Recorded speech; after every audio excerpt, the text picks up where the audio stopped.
Kuwait international ఎయిర్‌పోర్ట్‌లోని terminal 1 June 1 నుంచి తిరిగి ప్రారంభం కానుంది.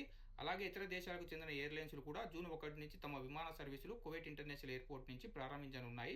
టాపిక్‌లోకెళ్తే కువైట్ ఇంటర్నేషనల్ ఎయిర్‌పోర్ట్‌లో కీలక మరమ్మత్తు, అభివృద్ధి పనులు పూర్తి కావడంతో జూన్ 1 నుంచి అరబ్ మరియు ఇతర దేశాలకు చెందిన ఎయిర్‌లైన్స్‌లు దశల వారీగా తమ విమాన సర్వీసులు తిరిగి ప్రారంభిస్తున్నట్టు కువైట్ సివిల్ ఏవియేషన్ అథారిటీ అధ్యక్షుడైన Sheikh Hammoud Mubarak Al Hammoud గారైతే ప్రకటించారు.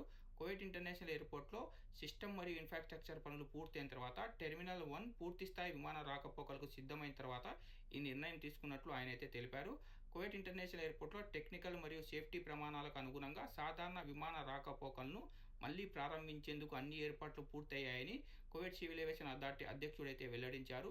ఇటీవల కువైట్ ఇంటర్నేషనల్ ఎయిర్‌పోర్ట్‌లోని టెర్మినల్ 1ను ప్రధానమంత్రి గారు సందర్శించి అభివృద్ధి పనులు, విదేశీ ఎయిర్‌లైన్స్‌లు తిరిగి ప్రారంభానికి సంబంధించిన ఏర్పాట్లు, హజ్ ఫ్లైట్ల సన్నాహాలు దగ్గరుండి సమీక్షించినట్లు ఆయనైతే తెలపడం జరిగింది. అలాగే అన్ని దశల్లో సేఫ్టీకి ప్రాధాన్యం ఇస్తూ అన్ని విమాన రాకపోకలను సాఫీగా నిర్వహిస్తామని, త్వరలోనే అన్ని విమాన రాకపోకలను తిరిగి ప్రారంభిస్తామని షేక్ హమ్మూద్ ముబారక్ అల్ హమ్మూద్ అల్ సబా గారైతే తెలపడం జరిగింది. అలాగే అసాధారణ పరిస్థితుల్లో సహకరించిన ఎయిర్‌పోర్ట్ సిబ్బంది మరియు కువైట్ ఇంటీరియర్ మినిస్ట్రీ శాఖ, కస్టమ్ అధికారులకు ఆయన ప్రత్యేక కృతజ్ఞతలైతే తెలిపింది. ఫ్రెండ్స్, ఎప్పటినుంచి ఎదురు చూస్తున్న శుభవార్త అయితే వచ్చింది. జూన్ 1 నుంచి అన్ని విమాన సర్వీసులు దశల వారీగా అయితే ప్రారంభమవుతాయి. టెర్మినల్ 1 కూడా తిరిగి ప్రారంభం కానుంది. కాబట్టి ఎవరైనా టికెట్ బుక్ చేసుకునేటప్పుడు కొద్దిగా వెయిట్ చేయండి.